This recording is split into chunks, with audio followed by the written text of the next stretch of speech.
जंगल में शेर, लोमड़ी और गधे नए नए दोस्त बने। तीनों ने मिलकर शिकार करने की योजना बनाई और सबने मिलकर यह फैसला लिया कि शिकार के 3 हिस्से होंगे और तीनों का शिकार पर बराबर का हक होगा। तीनों ही फिर निकल पड़े शिकार की तलाश में।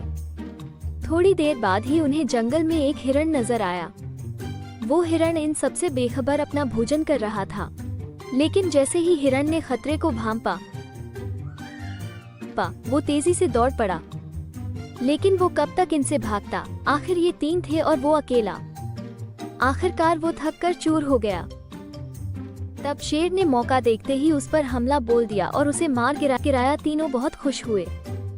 तब शेर ने गधे से कहा, तुम इस शिकार के 3 बराबर हिस्सों में बांट दो। गधे ने शिकार के 3 बराबर हिस्से कर दिए, लेकिन ये बात शेर को पसंद नहीं आई और वो गुस्से से दहाड़ने लगा।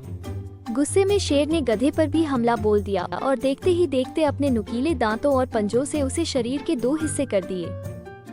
उसके बाद उसने लोमड़ी से कहा, बहन, तुम भी आकर अपने बराबर का हिस्सा ले लो। लोमड़ी बहुत ही चतुर और समझदार थी।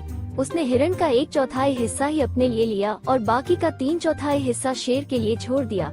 ये देख शेर बेहद प्रसन्न हुआ और खुश होकर बोला, वाह लोमड़ी बहन, तुमने भोजन की बिल्कुल सही मात्रा मेरे लिए छोड़ी है। तुम सचमुच बहुत ही समझदार हो। और अब तुम ये बताओ, तुम्हें इतनी सारी समझदारी कहाँ से सीखी? लोमड़ी ने जवाब दिया, महाराज, दरअसल मैं इस बेवकूफ गधे की हालत व दुर्दशा देखकर ही समझ गई थी कि आप क्या चाहते हैं। इस बेवकूफ की हरकतों से ही मैंने सीख ले ली थी।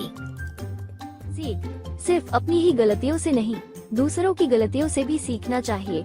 जी हाँ, दूसरों की गलतियाँ भी आपकी सीख का कारण बन सकती है। जरूरी नहीं कि आप अपनी गलती होने का ही इंतजार करें।